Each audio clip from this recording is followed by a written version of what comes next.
de Sidonie.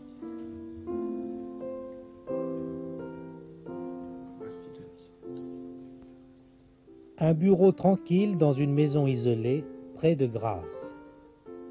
C'est le bureau de Claude Manceron, l'historien des hommes de liberté, lui-même homme de liberté, attentif aux échos de la tendresse et de la fraternité humaine.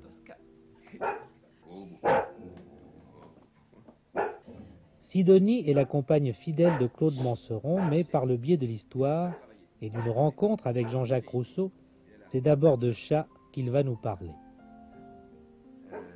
Puisque je suis historien du XVIIIe siècle, j'évoquerai l'amour de ce que Jean-Jacques Rousseau disait des chats. Il adorait les chats. Et un jour, un jeune Anglais est venu à la fin de la vie de Jean-Jacques faire le pèlerinage rue Traversière à Paris et visiter Jean-Jacques Rousseau dans son grenier. L'Anglais avait fait à pied le chemin de Londres, on avait passé le Channel en bateau, puis fait le chemin de Calais à Paris pour voir son grand homme. Il entre, il trouve dans le galetas, il trouve Jean-Jacques avec son bonnet de coton, en chemise, en robe de chambre, très soigné, mais dans la petite pièce. Et l'Anglais arrive à franchir le barrage de Thérèse, la compagne de Jean-Jacques, et se trouve devant son idole. Et Jean-Jacques, qui n'aimait pas beaucoup les visites, qui est déjà très misanthrope, il dit « Jeune homme, aimez-vous les chats ?» Et cet Anglais qui s'appelait Hume, c'était un Anglais, donc Jean-Jacques avait beaucoup de chance de tomber sur un oui. L'Anglais dit « Oui, monsieur. » « Tant mieux, dit Jean-Jacques, vous êtes mon ami. Vous êtes mon ami parce que si vous aimez les chats, ça prouve que vous savez aimer les gens sans vouloir être immédiatement payé de retour. » Alors il doit développer sa grande théorie, qui est tout à fait normale, tout à fait vrai. C'est-à-dire que le chien, très généralement, nous renvoie immédiatement l'écho de notre affection. On lui donne une caresse, il remue la queue, il jappe, il nous met les pattes sur les bras, il est heureux. Bon, on a l'écho, on l'aime, on s'aime. Le chat n'avoue pas. Le chat, les gens qui aiment les chats doivent s'habituer quelquefois à ne pas avoir l'écho immédiat. Et donc ça semblerait prouver une capacité supérieure d'affection chez celui qui aime les chats, parce qu'il aime pour aimer avant d'aimer pour être aimé. N'est-ce pas une fausse querelle quelquefois?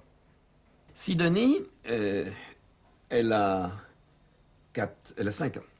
Elle a 5 ans et nous l'avons adoptée, Anne et moi, au refuge de la SPA des Alpes-Maritimes, à Valbonne. Parce que je ne peux pas me passer de chien. Nous avions avant une bergère allemande qui a fait notre bonheur pendant 8 années. Et juste au moment où nous sommes venus nous installer ici, dans ce village au-dessus de Grasse, notre bergère est morte et nous avons aussitôt installé ici, voulu un autre chien. Alors tant qu'à faire, plutôt que de prendre des chiens de race, de les payer, de sélectionner, nous nous sommes dit qu'il y avait tant de chiens malheureux et tout ça, enfin, on a été au refuge. Oui. On voyait des boules de poils, hein, s'en prenant les uns aux autres, impossible de distinguer leur caractère, distinguer leur tempérament, réellement, de faire le choix. On leur parle, mais on n'a pas le temps de lier un peu de complicité avec eux. Et puis dans une des cages, il y avait Sidonie, qui était isolée, probablement parce qu'elle ne supportait déjà pas le contact avec les autres chiens. Elle est très gentille avec les humains et très désagréable avec les autres chiens. Et nous avons vu toute la détresse du monde dans ses yeux. Et nous l'avons adoptée. Oui, tu es belle. Oui, naturellement, tu es belle. Très bien, très bien. Mais ça, c'est facile, n'importe qui le fait, ça, non?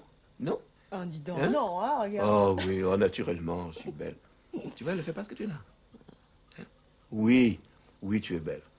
On va croire au nom, on t'a pas formé à ça. Tu savais faire avant qu'on te connaisse. Hein? Ça, c'est des trucs. C'est pour nous avoir, ça. Hein? C'est pour nous avoir. Sur le carnet d'abandon, il y avait cette mention très curieuse.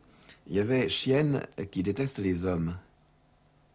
Et là, un romancier pourrait faire tout un texte là-dessus parce que c'est pas vrai. Elle aime bien les jeunes femmes, les femmes surtout, oui. Mais je me suis jamais aperçu qu'elle détestait les hommes, et vous non plus quand vous êtes venu là. On lui a exactement attaché une fiche à son passé en renversant le jugement. Un monsieur n'aimait pas les chiens, mais on a collé sur le dos de Sidonie le fait qu'elle est une chienne qui n'aime pas les hommes. Et tant de jugements, tant de réputations, notamment d'adolescents, notamment de gens fragiles ou abandonnés, sont ainsi faites. Chienne déteste les hommes. Hein? Viens là. Viens. Sidonie. Viens. Viens. Hein? regarde là, bien sûr, couché, hein? Couche-toi là, hein? Regarde, allez, embrasse-la, embrasse-la. Et moi, elle m'embrasse Mais pas, moi, je l'embrasse. l'embrasse. Mais moi, parce que c'est... Pas moi.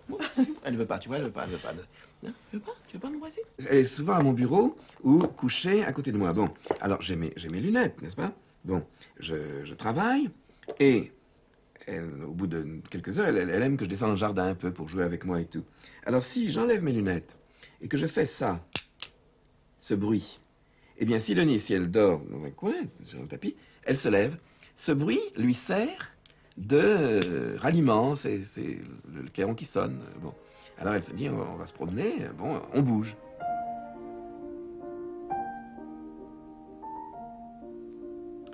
Je ne voudrais pas vieillir comme un pépère à chien-chien, je ne voudrais pas être de ceux qui prêtent trop facilement mes propres angoisses, mes propres névroses aux chiens. Il paraît que c'est constant.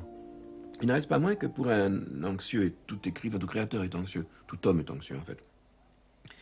Cette espèce d'écho que nous apporte ce compagnon à nos pieds, ou vraiment avec nous, ce regard, cette espèce de certitude d'être aimé sans trop de problèmes, c'est une chose.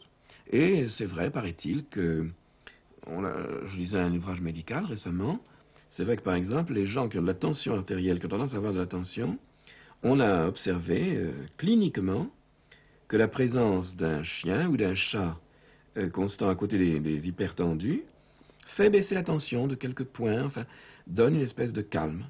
Je reviens toujours, vous voyez, je vous m'avez demandé ce que moi j'apportais à la bête, j'en reviens à ce qu'elle m'apporte, n'est-ce pas?